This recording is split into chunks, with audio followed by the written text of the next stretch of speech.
আসসালামু আলাইকুম। আমি ফিরোজ মামুন। আমি university of the west of স্কটল্যান্ডে মেইন থেকে আসছি। তো এটা আমার দ্বিতীয় সেমিস্টার চলে।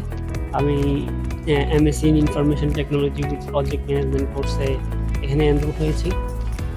তো বেসিক্যালি এখানে জয়েন হওয়ার পিছনে যদি প্রথম থেকে বলতে চাই, আমি প্রথমে ইউএসের জন্য অ্যাপ্লাই করেছিলাম।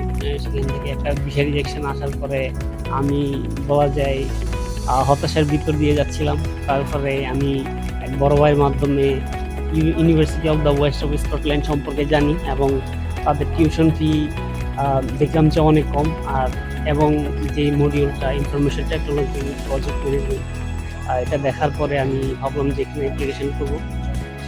তো আমার জার্নিতে ইএস এডুকেশন ডিরেক্টলি যদিও ছিল না, বাট আমার একটা বড় ভাই ছিল, উনি আমাকে ইএস এডুকেশনের মাধ্যমেই হেল্প নিয়ে সব প্রসেসিং ওনারাই করে দিয়েছে এবং ক্যাশ ইন্টারভিউর জন্য ওনারাই আমাকে প্রিপারেশন সব ইনফরমেশন দিয়ে হেল্প করেছিলেন।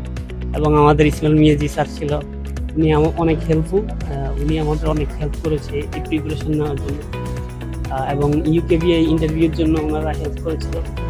তো টোটালি আমার জার্নিটা স্মুথলি হয়েছিল তাদের কারণে।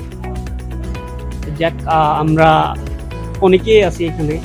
মেইন থেকে আমরা প্রায় সম্ভবত 30 জনের মতো আসছিলাম। তো সবাই ভালোই, খারাপ না, ভালোই আছে। আমরা আসার পর আমাদের ইসমাইল মিয়াজি স্যারও আমাদেরকে করছে বা অনেক যে ধরনের সহযোগিতা লাগছে সহযোগিতা করার চেষ্টা করছে। এবং যে ইউনিভার্সিটির হাব আছে, এখান থেকে আমরা সবসময় সব ধরনের সহযোগিতা নিতে পারি, যে কোনো সমস্যার জন্য সহযোগিতা নিতে পারি। এবং আমাদের বাংলাদেশি ভাইরা অনেক হেল্পফুল, যখন যে সহযোগিতা লাগে তারা সেই ধরনের সহযোগিতা দিয়ে হেল্প করে। আমি যেটা দেখলাম, অনেকে বলে যে জব ক্রাইসিস, তো আমি যা দেখলাম 1 মান্থের ভিতরে অনেকেই জব ম্যানেজ করে ফেলে, বেশি সময় লাগে না, 1 মাসের ভিতরে জব হয়ে যায়। তো আমি মনে করি কেউ যদি আসতে চাই এখানে, খারাপ না, ভালোই, আমাদের ভালোই যাচ্ছে, খারাপ না, এই আর কি। Thank you.